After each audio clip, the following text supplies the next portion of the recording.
na po kayo at sa ating mga minamahal na partner ng paglilingkod sa bayan, lalo na nung pandemya. Kayo ang kaagapay namin na mapadala ang mga food boxes ng walang magutom sa Maynila, ang ating mga barangay chairman at barangay officials.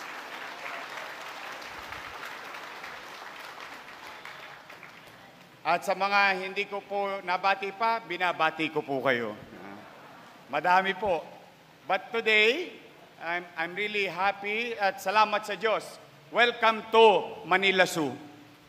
Ay, hindi pala. Nasa likod nyo lang ang Manila Zoo. Ang makabagong Manila Zoo. Andyan po, sa tapat. At hinihintay na po kayo ng mga animal at mga hayop. Ay, napakaganda po. Ay, lalo na yung may mga edad na, di ba, mahilig kayo makapamasyal. Eh, dito lang ho, mauubos na lahat ang mga sugar ninyo sa katawan. Dahil napakaganda pong ikutan ang Manila Zoo, Arroceros Park, and so on and so forth. So you can go in a matter of few days. May yadba nga lang, tapos na yung TY.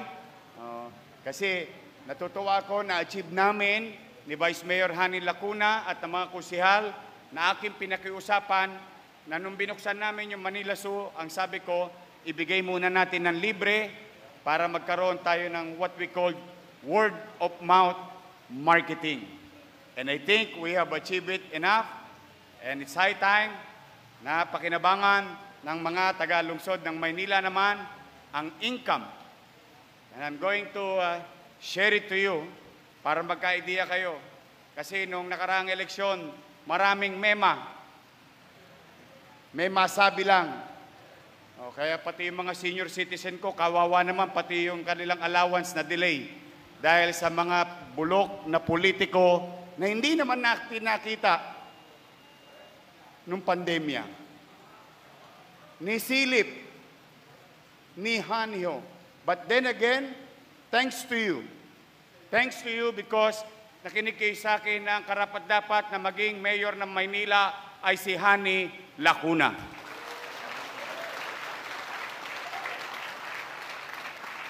At para magka-idea kayo on what we call creative financial engineering.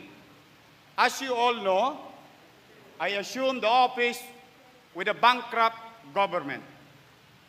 But you never heard a single word from me. Wala kayong narinig na reklamo o pagtuturo kung kani-kanino man. What we did upon assumption of office, we found ways, or we continue to find ways to deliver what we have promised and what we wanted to do, our dreams and aspiration, Hani and I and the group. Ni minsan, hindi kayo nakarinig sa akin ng reklamo. At kayo, at lahat halos kayo rito ay mga ama at ina ng inyong tahanan. At kapag may aberya sa loob ng inyong bahay, may mga hamon sa loob ng inyong bahay, lalo na kayo, mga barangay chairman, gagawa tayo ng paraan, mairaos lamang natin ang ating pamilya. Tama, mali? And we don't complain. We don't ask anybody to do our job, to do our part. We do our part. And that's why, through some creative financial engineering, which, fortunately, I'm happy to share it to you, that we are the only city on the very first week upon declaration of the Supreme Court about Mandana's ruling have certified of windfall or incoming income. May paparating nakita noong first quarter of 2020. And with that, nung ma-certify tayo ng DBM, in fact, just so you know, argabyado pa tayo sa certification. because the basis of that day, or that week, is the 2015 population. Kasi hindi pa tapos yung 2020 population census. But just the same, with the certification from DBM, we immediately went to government banks. And I told them, gusto nyo to? At hindi naman ako nagkamali, maraming salamat. Land Bank of the Philippines, maraming salamat. Development Bank of the Philippines. Tanong, ang DBP ba ay pag-aari ng gobyerno? Ang sagot, opo. Ang Land Bank ba ay pag-aari ng gobyerno? Ang sagot, opo. Isang katawan, dalawang bulsa. Naglipatan lang ng pera. At dahil doon, sa mga simple tweak or simple concept, here we are today, enjoying development that will benefit directly our people, especially kayo, mga chairman. O, ilan na sa inyo nakalabit penge? Ilan na sa inyo napupuntahan araw-araw, chairman, kailangan ko ng pang-x-ray. Chairman, kailangan ko magpa-diagnose. Chairman, kailangan ko ng CT scan. Chairman, kailangan ko magpa-ultrasound. Lahat kayo, sugatan. But those days are gone now. Because through some imagination, and if I may repeat it, creative financial engineering, nakuha natin ng advance ang pera na siyang pinalalabas ng mga tolongges na politiko sa Maynila na baon daw tayo sa utang. Now you tell me, whether you call it utang or we call it advance, nasaan ang pera? Ito, nasa harapan ninyo.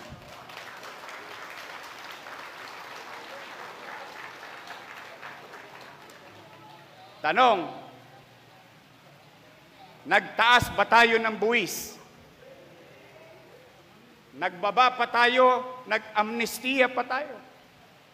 So my point is, sometimes, lalo na kayo, mga halal ng bayan, nais kong maunawaan ninyo kung paano pinatatakbo ang pananalapi sa gobyerno. At ang importante sa lahat, huwag mawalay sa puso ninyo ang paglilingkod, no matter what. Nanay ko nga, sinasanla yung plancha kay Tambunting nung araw. Nanay ko nga, sinasanla yung airpot nung araw. May makain lang kami, mairaos lang kami. But today we celebrate. We celebrate simply because nakaraos tayo sa pandemyang ito. Kaya sa inyo, mga barangay official, patuloy ninyong tulungan ang ating paparating na pamunuan. Dahil hindi kakayanin ni Hani Lacuna na mga congressman o konsyal lamang ang paggogobyerno. Malaking partisipasyon ng barangayan upang makamit natin at patuloy natin makamit ang kaaliwasan, kapanatagan ng pamumuhay sa lungsod ng Maynila. I want you to be proud again of being Batang Maynila.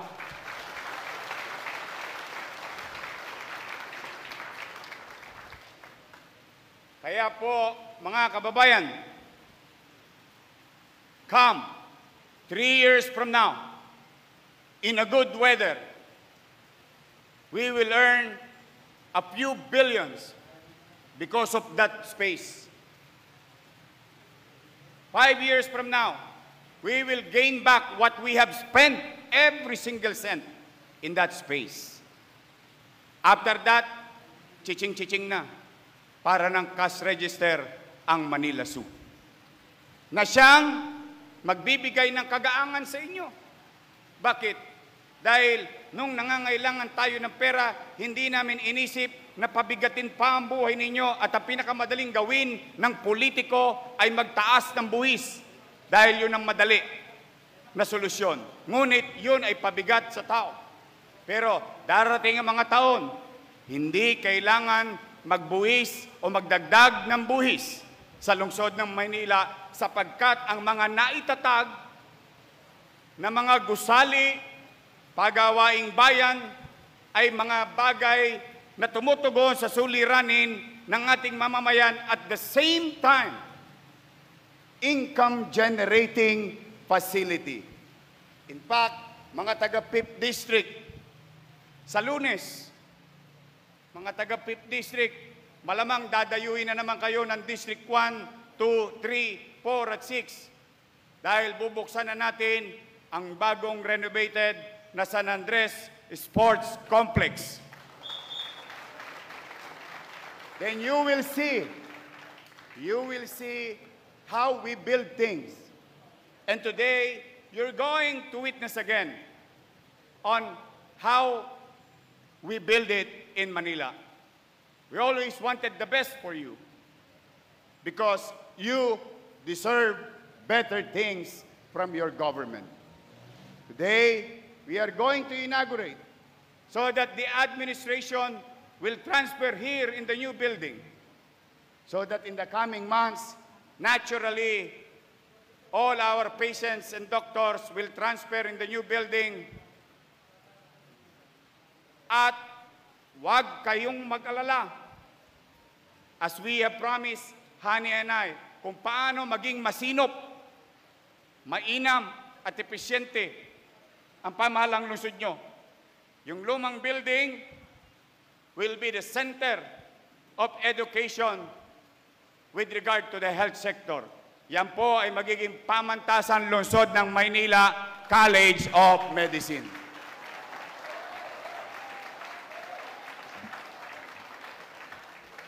Para yung ating mga estudyanteng hindi natin mayakap sapagkat napakaliit ng pamantasan lungsod ng Maynila in terms of space. Now, we can produce more doctors, more nurses, PT, dentists, derma, and so on and so forth, all allied health courses. At ang maganda noon, yung mag-aaral, isang kempot lang niya, nandito na siya sa ospital ng Maynila. So sa inyo, mga kababayan, someday,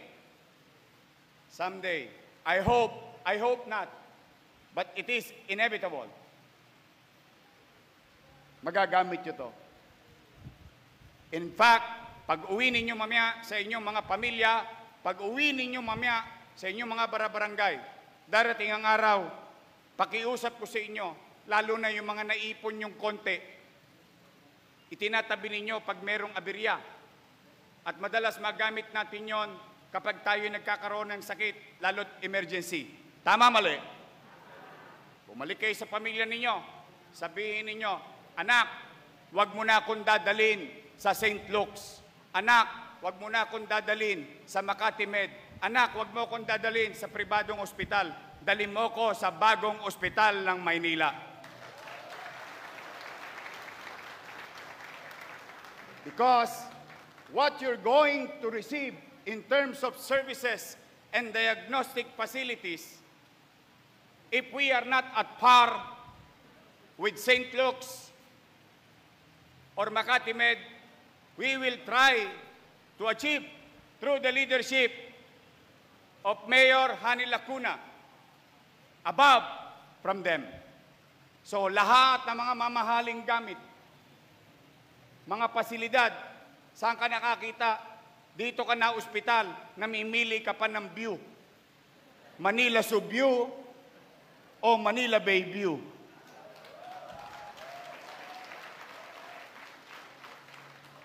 Can you imagine a public hospital in a ward? A typical public hospital, Pila-pila kayo sa mahabang ward. Dala ninyo mga pamaypay ninyo. Dito, ang ward, 1 kwarto, 2 aircon, 2 banyo. At 6 lang kayo sa electronic hospital bed.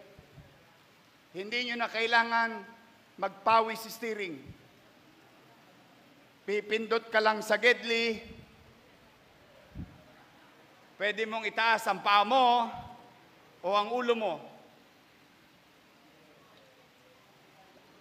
If you have, alam niyo, sa totoo lang, without any exaggeration, gusto niyo ng nurse? Hindi na kayo mapapaos. Pipindot lang kayo. May nurse na.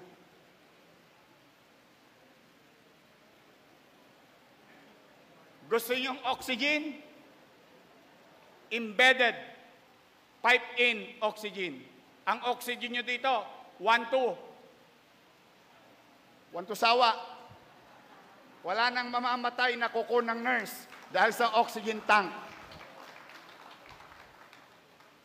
Now, mga kababayan, kundi lang tayo inabot ng pandemya. To be honest with you, and the City Council knows this, baka by this time, meron tayong medevac. Kaya po, sa rooftop, makikita ninyo, itong public hospital na makikita nyo na may helipad. Because that is the future.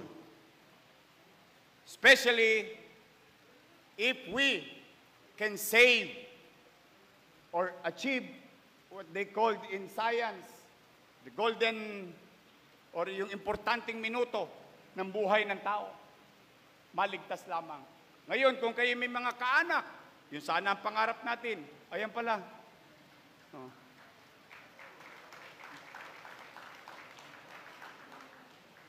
Halimbawa lang, marami naman sa atin dito, dayo na lang. Pero may mga kamag-anak pa tayo sa Bicol, as far as Bicol, as far as Masbate, in Luzon, as far as Ilocos. Someday, somehow, kung magkaroon tayo medevac, hindi na kailangan bumiyahin ng 8 oras. 1 oras lang sa helicopter, nandito na sa bagong ospital ng Maynila. So, you have to use your imagination, really. Huwag niyong kulungin ang sarili niyo sa pwede na. Hindi, your mema lang o may magawa lang. Hindi. Dapat the best. So you have now a 10-story, fully air-conditioned public hospital. Masaya ako para sa mga doktor, mga nurses. Pagpaparada sila, hindi na sila mababasa ng ulan, may sarili na silang parking. Masaya ako para sa mga pasyente na darating dito. Naka-kotse, naka-sidecar, naka-jeep, naka-tricycle. Pagpasok mo sa lobby, may sakit ka, pumapasok ka pa lang, gumagaling ka na.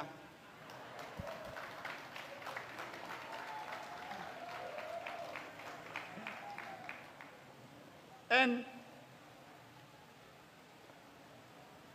sa totoo lang, mga chairman,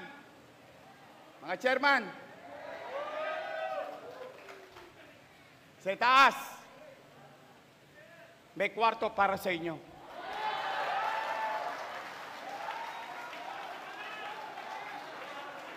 Hindi ko alam kung nakita nyo yung sa vlog, yung ginagawa ng mga vlogger. Have you seen that a suite can be made available to you, to our teachers and employees of the city government? Yan, meron kayo. Napakaganda. Ang view ninyo, Manila Bay. Tapos may sikat ng araw. Nakikita mo sa Manila Bay. Habang nandun ka sa taas, kumakakunin mo.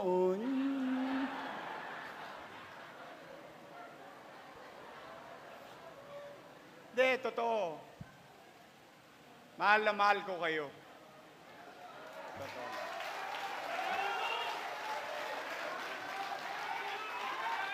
You have no idea how I love you. people of Manila. Kaya pag gumagawa tayo, ayokong gawa-gawa lang. Gusto ko, kung ano natikman ng anak ko sa pribadong eskwelahan, gusto ko matikman din ng mga anak ninyo sa pampublikong paaralan. Kung ano natikman ko sa private hospital, gusto ko matikman nyo rin ng ating mga kababayan. In fact, hindi sila mananalo sa atin kung epesyente lang ang gobyerno. Bakit? Mas maraming pera ang gobyerno. Sa totoo lang, kung gagamitin lang ito ng tama, mas maganda ang kayang gawin ng gobyerno. And today, you'll see it. Sagat Andres Bonifacio, pansinin ninyo, mga taga-Tondo, pansinin ninyo ang haba ng pila. Bakit? Bakit pinipilahan ng GAT? Nung araw, tawag natin GAT. Bakit? Kasi nag-improve na lahat ang ating public hospital. In fact, ang pinipilahan doon, alam nyo kung ano? CT scan machine. Kasi yung CT scan machine doon ay katulad ng CT scan machine sa St. Luke's. And it costs money to people. Ang laking gastos. Ngayon, si Chairman, kung na-stroke lang to, malamang magaling na to ngayon eh. Sa totoo lang. Kasi even AI, even robots, even technology, we will buy. We will buy. Kaya nga nakita nyo, ayan, DOH can attest to it. Modesty aside. Name it. Si Doc Willie, name it.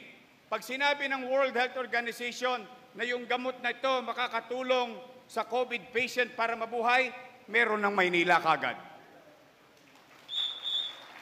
It started with remdesivir, then baricitinib, then tocilizumab, then molnupiravir.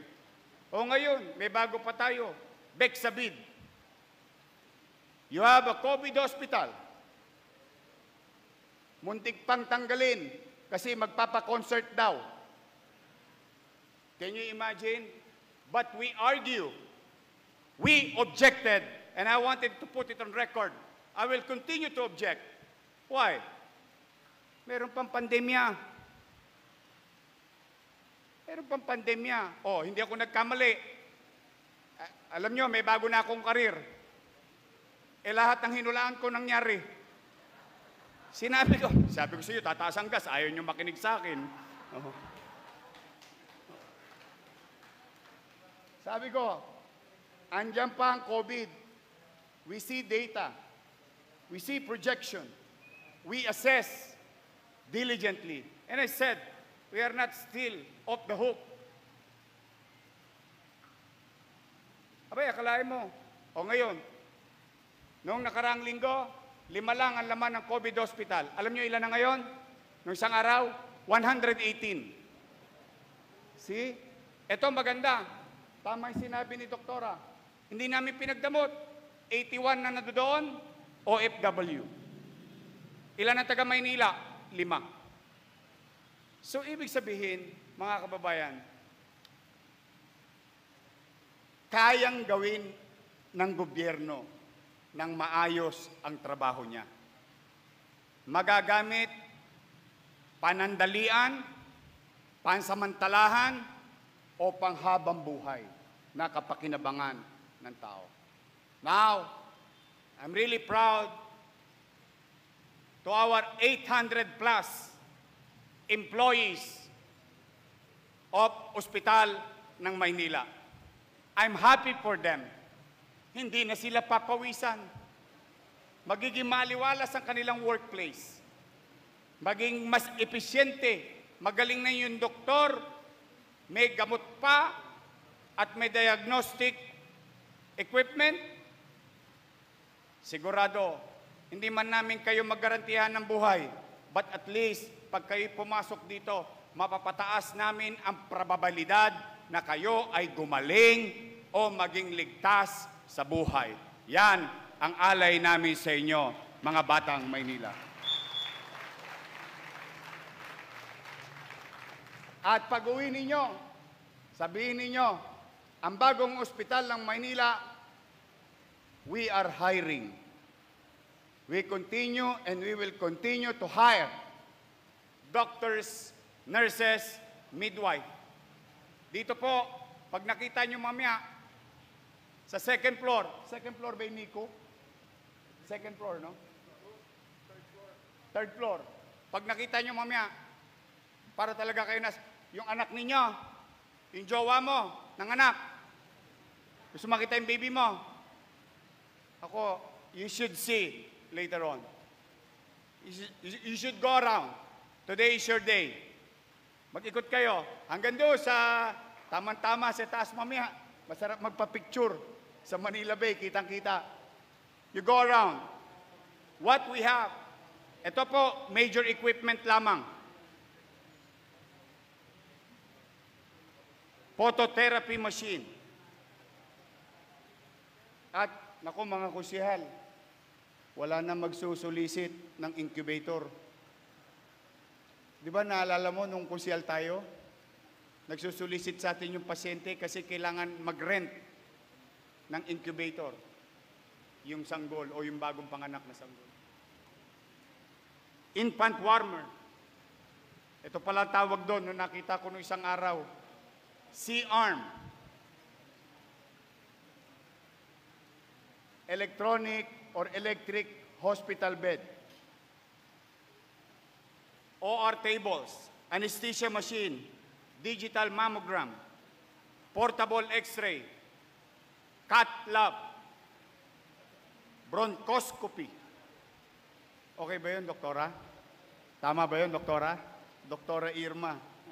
Endoscopy, laparoscopy, ultrasound,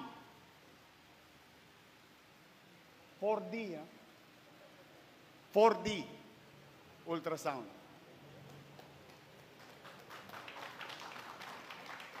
Digital x-ray, digital fluoroscopy.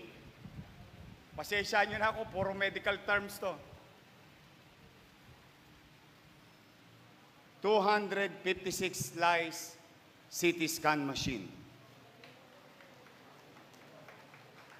I know, hindi nyo alam. Pag kayo mag-alala, hindi ko rin alam ang pagitan ng 50 o 120 or something. Pero I'm pretty sure, ito na siguro yung pinakamaganda, 256 slice. O baka meron pang 512. But, sana hindi nyo kailanganin. Meron po tayong MRI machine sa bagong ospital ng Maynila. On top of that, as we speak, sa mga taga-Baseco, ongoing po ang ginagawang ospital para sa mga taga-Baseco.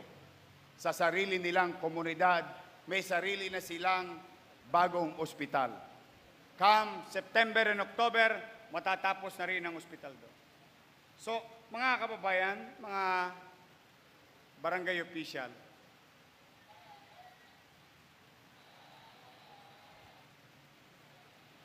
maraming salamat sa inyo. Maraming salamat sa inyo sapagkat noong 2019, sa dami ng pinangako ko, muntik na akong hindi paniwalaan ng tao. Kung maririnig ninyo ako sa kampanya, ang dami kong tinuturo. Ambulansya, pabahay, eskwelahan, ospital. Sabi sa akin, kaya mo bang gawin yan? Sabi ko, gagawin ko po yan 10 taon. Sabi ko, doon sa isang matanda. Ha?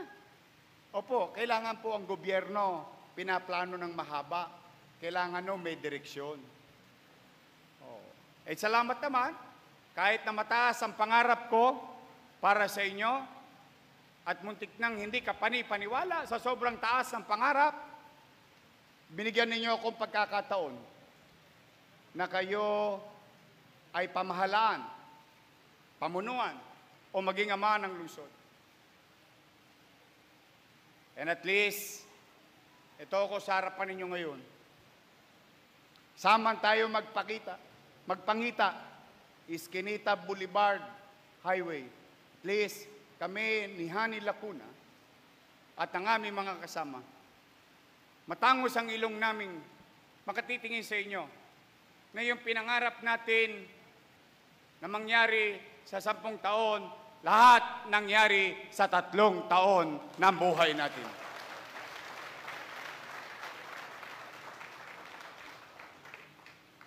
Kaya pala. Posible pala. But then again, I would like to share that with our co-workers in the city government. Hindi po namin kaya yon ni Hani lang, ng mga konsyal at congressman nyo lang. Maraming salamat sa inyo at mga kapwa ko kawani na mga hindi rin nakatulog. Dahil hindi natutulog ang mayor nila. Kaya wala sila rin magawa kundi magising din hanggang madaling araw. Mapaglingkuran lang kayo't maitawid sa pandemyang ito. Sa Maynila, nabuhay ang negosyo. Ang negosyo, nahirapan ng pandemya, nairaos natin. We've lost some, but we gain more. In fact, a few meters from here, the underperforming asset of the city of Manila, may papasok humigit kumulang 50 billion pesos of development. Just imagine the jobs that can be created, business, and future taxes or gains to sum it all for our city and for our people. That's how you run the government. That's how you project. That's how you aspire. When you do things, dapat meron pang mga iba pang kapakinabangan para sa atin. So sa inyong lahat, salamat sa pagkakataong binigay niyo sa akin. Hindi naging perpekto ang gobyerno ng Maynila. Maaring marami rin akong pagkakadapa. But at the end of the day, we never, and I never ask what happened between point A and point B. What matters most is that there is A, the plan. B is the result. Because results matter. Yon ang mahalaga para sa bawat tao, para sa bawat mamamayan. So muli, tanggapin ninyo, 10 ng aking pamilya, ang aking nag-iisang may bahay.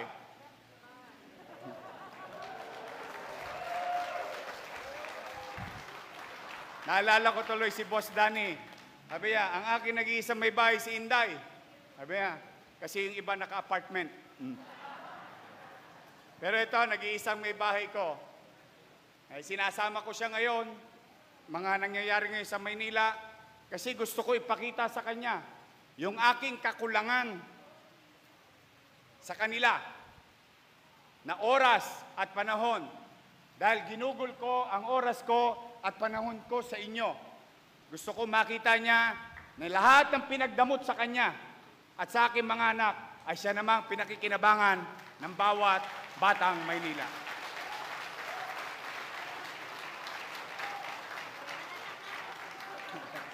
Kaya ako, magbabayad na ng utang.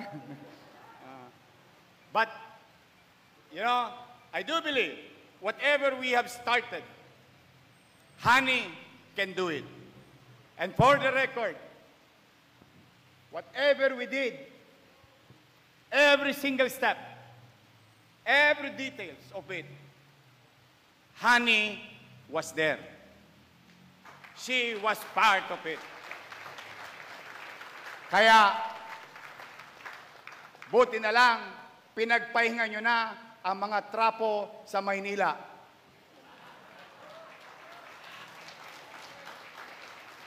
Gusto pang ibalik yung kadugyutan? Wag na.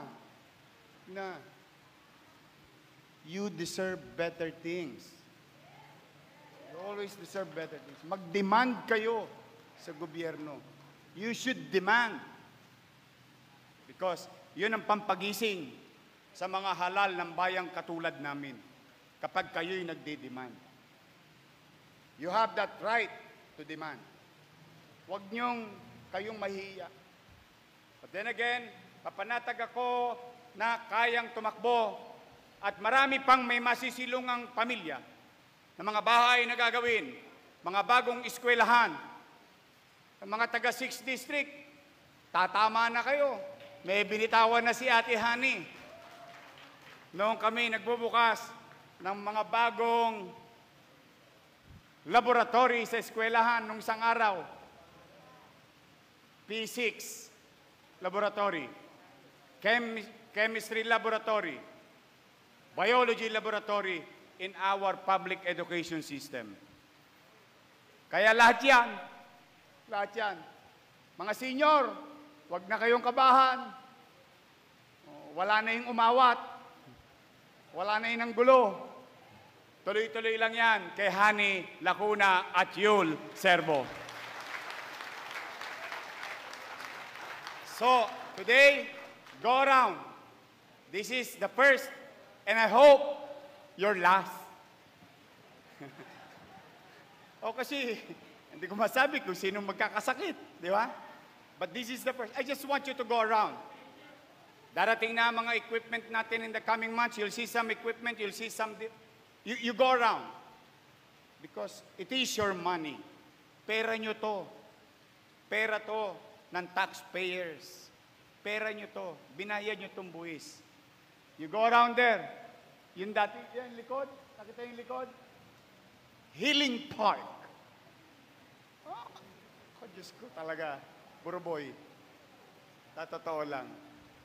With all honesty. I'm so excited for you. I have no words to compare and say anymore, but I am grateful. Thank you sa inyo, mga batang Maynila. Maraming salamat sa pagkakataong binigay niyo sa akin. Pagpalain nawa kayo ng Poong May Kapal. Manilo! God first. Thank you. Isang masigabong palakpakan. Ako ay anak ng Maynila.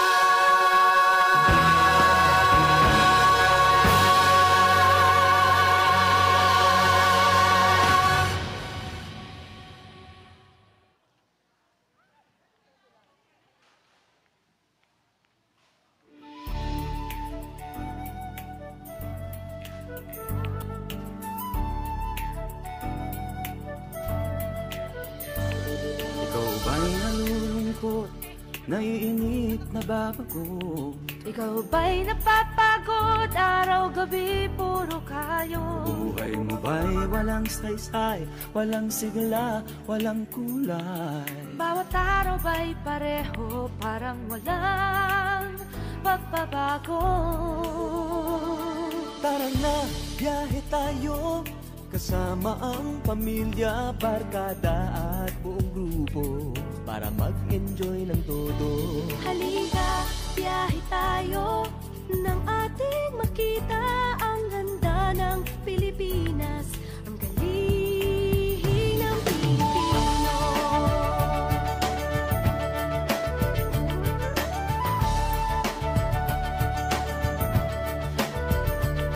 Napasyal ka na ba sa Intramuros at Luneta?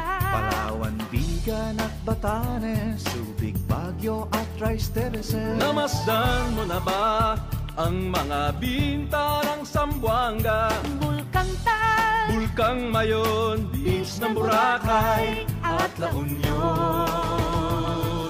Tara na, biyahe tayo mula Basco hanggang Ulo, nang makilala ng gusto ang ating kapwa Pilipino. Halika, biyahe tayo nang ating makita ang ganda ng Pilipinas, ang galing ng Pilipino. From city to city, 7,100 plus islas sa mahal kong Pilipinas. Luzon, Visayas, Mindanao ating puntahan. Huwag maging dayuhan sa sarili.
sa aming tahanan. Bukas puso sa lahat sa inyo.